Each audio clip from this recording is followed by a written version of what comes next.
Growing up, there was always a constant conflict in our house regarding our cousin Emma. I'm my dad's youngest child, with 2 older brothers, Ryan and Liam, who are twins. The 3 of us agreed that our dad loves Emma and shows more priority to her over us. This might sound childish to complain, but imagine spending your whole life being overshadowed and compared to your cousin, who isn't all that impressive to begin with. Emma, my cousin, is 1 year younger than me and the only child of my uncle and aunt. Naturally, they adore her and shower her with affection, which is completely understandable. What really bothers us, though, is how much our dad dotes on Emma. It feels like he loves her more than us, always buying her everything she wants and giving her more attention than he gives us. This favoritism has always been a sore spot for my brothers and me, making us feel overlooked and undervalued since we were young. Emma and I started attending school in the same year, even though we were a year apart, as both our dad and uncle wanted us to grow up together. They would push us to spend time with each other all the time. Every day my dad would make me wake up way early in the morning to get ready. He would then drive us to my uncle's house just to pick up Emma before dropping us both off at school. I never understood why she couldn't just take the bus like every other kid. If my dad only had to drop me off, I wouldn't have to wake up so early. Whenever I questioned my dad about it, he would tell me to stop being selfish and to treat Emma like my own sister, which left me feeling even more frustrated and confused, as if my feelings didn't matter.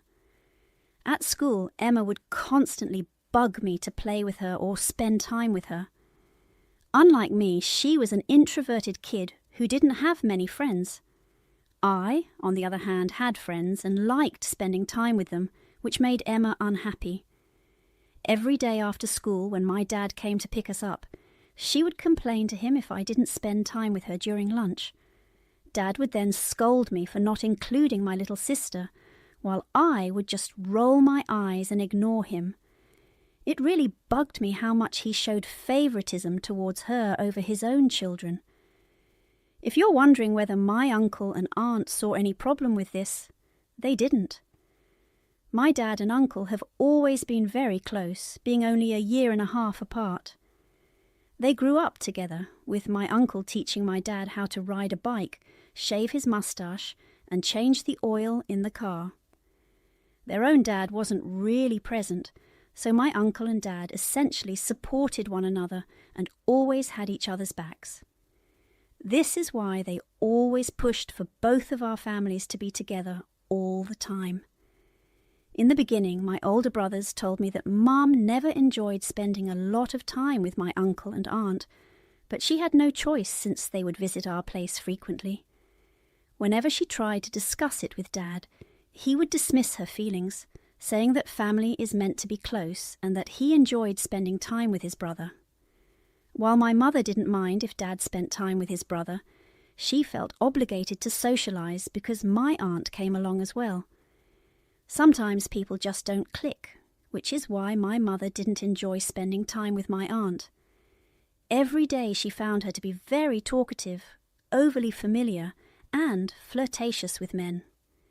This was understandable, as my aunt and uncle at that time had an open marriage, which meant that they could freely flirt and sleep with whoever they wanted. My aunt would frequently share details with my mother about the various men she had flings with, which made my mother uncomfortable, since she did not believe in that sort of marriage. She also felt it was inappropriate to have such conversations in a household with children. That's why whenever my aunt and uncle visited, she would send Ryan and Liam to play with other kids in the neighborhood to prevent them from overhearing these adult conversations. My dad, on the other hand, never really had any issue with my uncle and aunt's marriage and would laugh hearing their adventurous stories.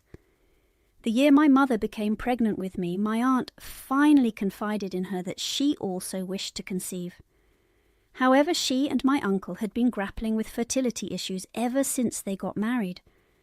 Upon hearing from the doctor that they might never have a child, My aunt and uncle were deeply saddened and often argued.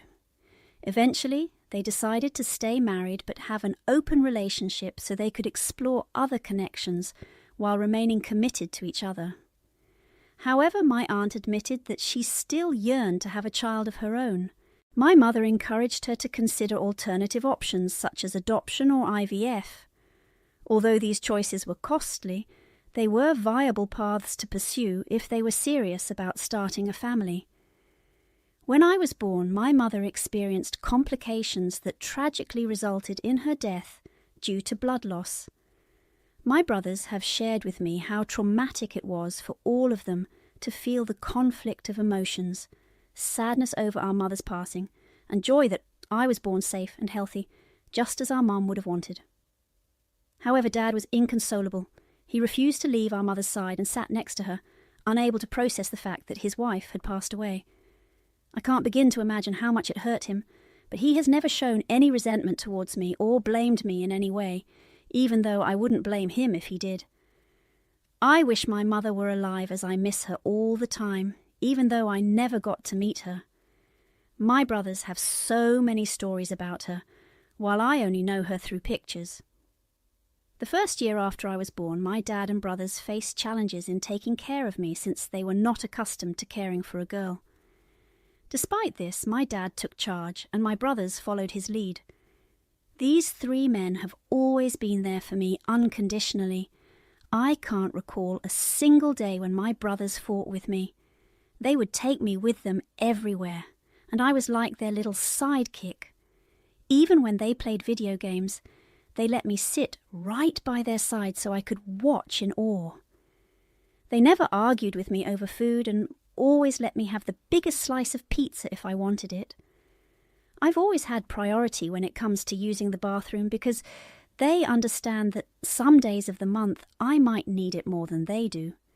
I know brothers can be mean and annoying at times, but mine are complete sweethearts. They treat me like a princess. While I've heard many stories from my friends about how siblings fight with each other, I haven't experienced that because both of my brothers are calm and level-headed. The most we've ever disagreed about was a movie, and even that got resolved quickly with a simple vote. Our bond has always been harmonious, and I feel lucky to have such caring brothers. After my mother passed away, my uncle and aunt were always there for us. Thankfully, my aunt got pregnant just a year after I was born. The news of her pregnancy was a source of joy for everyone in our family because they were aware of the long struggle and effort my aunt and uncle had put into trying to conceive a child. When Emma was born, she and I spent a lot of time together since we were only a year apart, and both my dad and uncle wanted us to bond from an early age.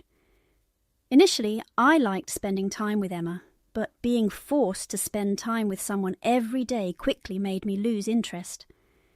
As I started going to school, I made new friends and naturally began spending less time with Emma.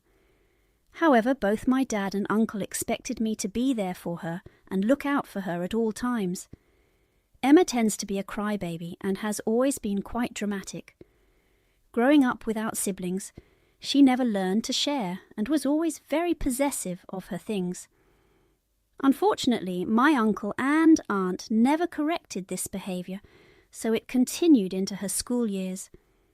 She would argue with anyone who tried to borrow her pencil or eraser. Whenever she had a disagreement with one of her classmates, she would have a meltdown on the floor.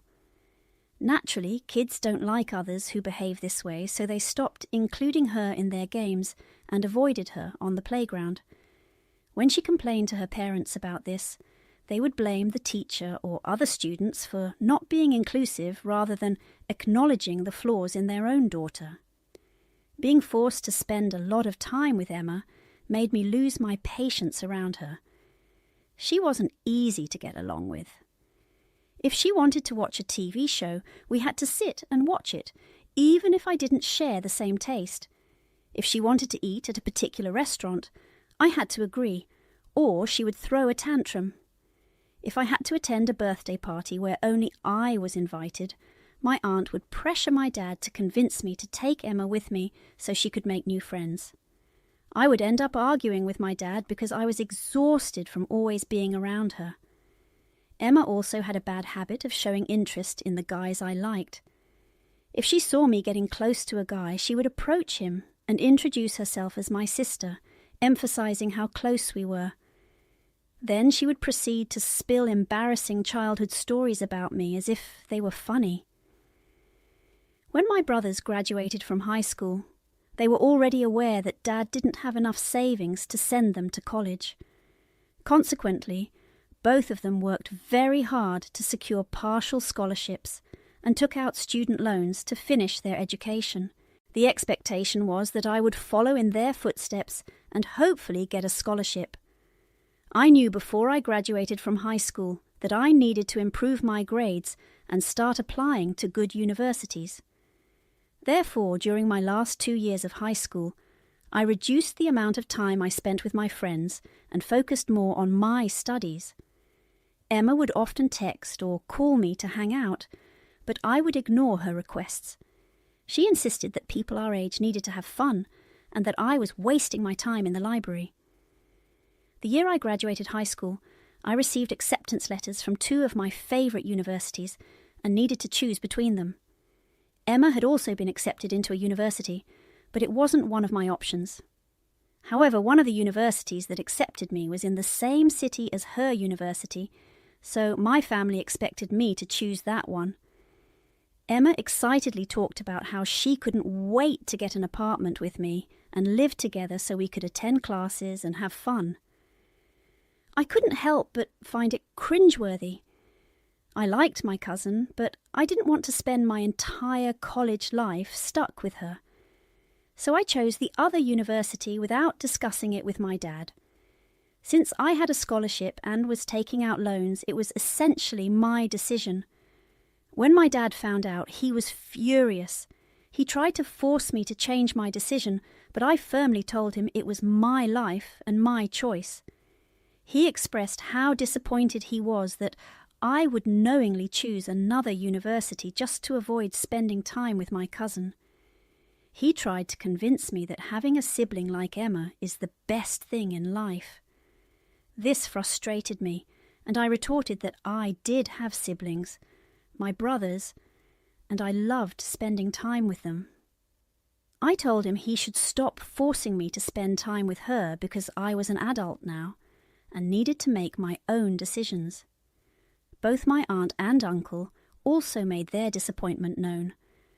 They called me to express how much Emma had been looking forward to living with me and how it would have made her college experience much better. However, I didn't care and was happy with my choice of college. One day, as I was packing my things into boxes and preparing to move into my college dorm, I heard my aunt pull up in her car. This wasn't unusual since, after my brothers moved out, she would sometimes come over to spend time with my dad or cook for us. Typically, during these visits, I tried to stay out of the house to avoid her. This time, I was home, so I locked myself in my room and remained silent, hoping my dad would think I was asleep and wouldn't call me to join them. I could hear the 2 of them talking and laughing downstairs. Curiosity got the better of me, so I peeked my head out like any curious child and strained my ears to listen to their conversation. That's when I heard my dad mention something about a college fund, which immediately caught my interest. I tiptoed out of my room and made my way downstairs to listen more closely. As I listened in, I heard my dad tell my aunt that he had been saving money for Emma's college fund for a while now. He assured her that Emma would never have to take out a loan because he had it covered. This revelation left me stunned. My dad had never once mentioned anything about a college fund to me or my brothers, so why would he set one up for my cousin? I felt extremely hurt, wondering why my dad would make such financial arrangements for Emma's education without ever discussing it with me or considering my own financial situation. I tiptoed back upstairs and called my brothers to ask them about it. They were just as shocked as I was, and asked if I was sure about what I heard. I assured them I was. The three of us tried to understand our dad's decision, but none of us had a clue. This is when something clicked in my mind. I knew I could freely talk in front of my brothers, so I voiced my question without hesitation. Do you think Emma might be Dad's child? My brothers were momentarily silent. Then Liam spoke first, initially dismissing the idea as impossible, but Ryan remained silent. When Liam prodded him for his thoughts, Ryan admitted to having had similar suspicions in the past. There was no other explanation for why our dad would be so unusually close to his brother's daughter. Ryan pointed out the physical similarities between Emma and us, like our dark brown hair inherited from our dad, which was unlike our uncle's blonde hair. Now, I know that such resemblances could be purely genetic, but there was something about our dad's behaviour towards Emma that had always seemed perplexing. I made up my mind and informed my brothers that I would find out the truth. They asked me how. I told them that I planned to secretly obtain a sample of Emma's hair and get a DNA test done. We needed to get to the bottom of this mystery. If she was not Dad's child, then great. We would have nothing to worry about. However, if she was, then we needed to know the truth. Ryan and Liam reluctantly agreed, urging me to be careful so no one else would find out about our plan. That week, I asked Emma to hang out with me and discreetly obtained some strands of hair that had fallen on her coat. I felt guilty keeping it in my pocket, as if I was doing something illegal. However, the need to uncover the truth outweighed my unease. The anticipation during the week leading up to the DNA test results was nerve-wracking. I kept hoping and praying that I was wrong about my suspicions, because I didn't know how I would handle it if Emma turned out to be my sister. The day finally arrived when I received the DNA test results, and to my shock, they confirmed that Emma was indeed my sister, as we shared the same biological parent. It felt like the ground had shifted beneath my feet as I read the results. I was left reeling with a whirlwind of emotions, confusion, disbelief, anger, and sorrow all mixed together. I couldn't believe that my dad had kept such a significant secret from us for so long. The fact that Emma was actually my half-sister and not my cousin changed everything for me, and I struggled to come to terms with this new reality. It was a lot to process. I needed time to let it sink in. I felt betrayed by my dad for hiding this from us and angry at myself for not seeing the signs earlier. Clearly, he and my aunt had spent a little too much time together and likely had an affair. It was unnerving to process the fact that Emma was born just a year after me, meaning my dad had an affair with his brother's wife within a year of my mother's passing. The thought of it left me feeling disgusted and overwhelmed. Everything also made so much sense about why my dad would force me to hang out with Emma all the time, even when I needed some space. I called my brothers in tears. They immediately sensed that something was terribly wrong. When I shared the news with them that Emma was our half-sister, they were too shocked to say anything. I sent them photos of the DNA test results so they could see for themselves. Ryan and Liam were furious and insisted on coming back home so we could confront Dad together and get to the bottom of this. However, I knew that confronting our dad about such a disgusting revelation wouldn't change anything for us. He had slept with his brother's wife, which resulted in her getting pregnant with Emma. There was nothing we could say to change this truth. Instead, I suggested that we cut him off. Our dad clearly did nothing for us and left us to fend for ourselves, taking on college loans to pay our tuition while he knowingly saved money just for his affair baby. Ryan agreed with me, while Liam was still silent. Now that we knew their secret, I decided we could have a little fun exposing the truth. I orchestrated a plan to reveal the secret to Emma in a subtle yet impactful way so my dad could not escape the consequences. I asked my brothers not to tell Dad anything for the time being. Instead, I asked if they could come over on my moving day to drive me to college because I didn't want to go with my dad, and they immediately agreed. On the day of my departure for college, I invited Emma to see me off one last time. When she arrived, my dad was his usual, excited self around her and gave her a warm hug. During my conversation with Emma, she excitedly shared her plans to move into an apartment and how her mother had recently revealed a college fund she had secretly set up for her years ago. I couldn't help but scoff inwardly and mentally roll my eyes, fully aware of the truth behind it all. Emma was thrilled about how helpful it would be for her future and continued to brag about how her mother had managed to save thousands of dollars over the years, so she did not have to worry about taking a loan like me. When my brothers pulled into the driveway to help me pack my stuff, they didn't even greet my dad properly. The tension was palpable, and my dad must have noticed it too. He tried to approach them, but they gave him the cold shoulder. This was a new dynamic for us because the three of us had always been very respectful towards him. However, after discovering this secret, we couldn't look at him the same way. My brothers practically ignored him as they packed my belongings, and I helped them here and there. Once everything was packed, I turned to bid my dad goodbye. He tried to hug me, but I awkwardly stepped back, avoiding the embrace. He stopped and looked hurt, asking if something was wrong. That's when I met his gaze and told him that I wished Mum were here. He appeared confused and wounded, but I didn't care.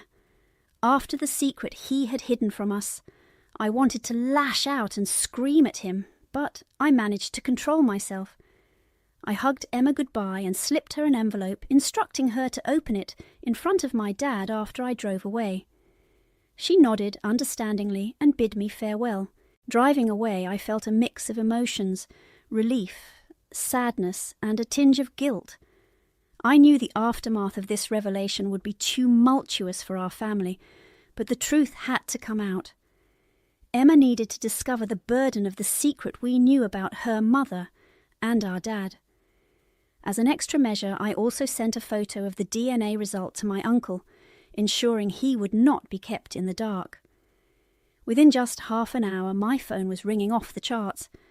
My brothers also received multiple calls from my aunt and dad, clearly trying to reach out to us to justify their actions, but they never picked up.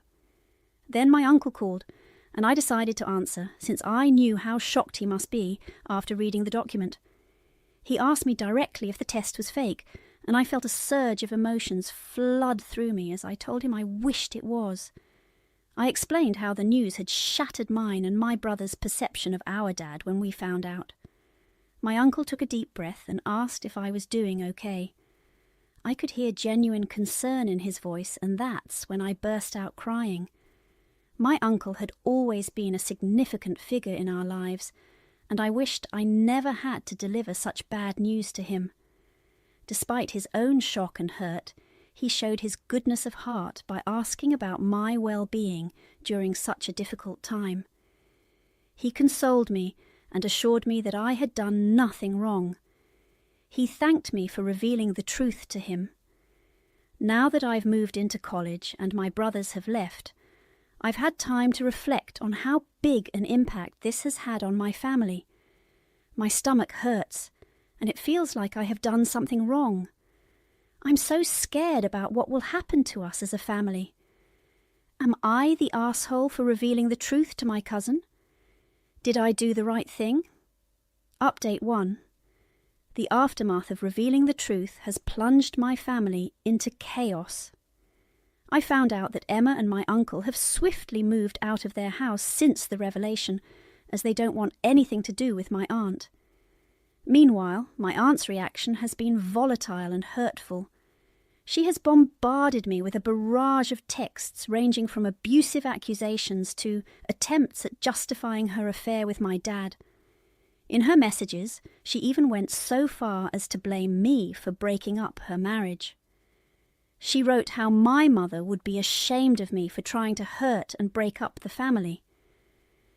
As for my dad, he has maintained a stony silence since that day, refusing to acknowledge his mistake. Not a single text or call has come from him until now, which is fine for me since I know he can't say anything to make me forgive him. Thank you to everyone for your comments. While I know deep down that revealing the truth was the right thing to do, the guilt still weighs heavily on me. I never wanted to cause such devastation within my family, but the truth had to come out someday, no matter the consequences. Update 2. A lot of you suggested that I should reach out and apologise to Emma, but I've decided not to. To be honest, I will never see Emma as my half-sister, even though it's clear that my dad had an affair with her mum. She will always just be a cousin to me. That doesn't mean I harbour any hatred towards her. I don't. I was just always forced to take care of her or play with her, which might have built up some resentment. But I genuinely hope she finds happiness and heals from all of this. Some of you have mixed opinions about why I cut my dad off and want me to hear his side of the story. Why would I even do that? Imagine if your parents slept with their sibling's spouse and had a child, keeping it a secret for years and forcing you to be friends with your cousin, just so they could spend time with this child without anyone finding out. Would you be okay with that? Because I can't. I've thought about this long and hard, and I can't accept such a betrayal and deceit. Third update. I wanted to give an update on what has happened to my family. My uncle and Emma came to visit me at college, and I was quite nervous about meeting them. However, as soon as my uncle saw me, he warmly hugged me, which eased some of my tension. When Emma and I greeted each other politely, there was a bit of awkwardness in the air. As we sat down to talk, my uncle informed me that he had cut off all contact with my dad since that day. It was sad to hear, but not unexpected given the affair my dad had with his wife. The conversation was heavy, but there was also a sense of closure in knowing that my uncle had made a decision for his own well-being. My uncle then went on to tell me how he was going to divorce my aunt, and asked if she had reached out to me. I showed him some of the messages she had been sending, which infuriated him. He took photos of those messages and assured me that he and his divorce lawyer would take care of it. I was surprised that he had already hired a divorce lawyer, but he explained that he couldn't stay with her anymore after the way she had betrayed him. I nodded, understanding his sentiments. Emma then asked how I was doing in college, and I told her I was doing fine. She asked if I knew that the college fund her mother mentioned had actually been set up by my dad. I nodded and explained that I had overheard the conversation the evening her mother came over alone to talk to my dad, which had raised my suspicions. Emma then told me she had returned the entire fund to my dad and asked him never to contact her again. She found their affair extremely creepy and couldn't accept anyone else as her father.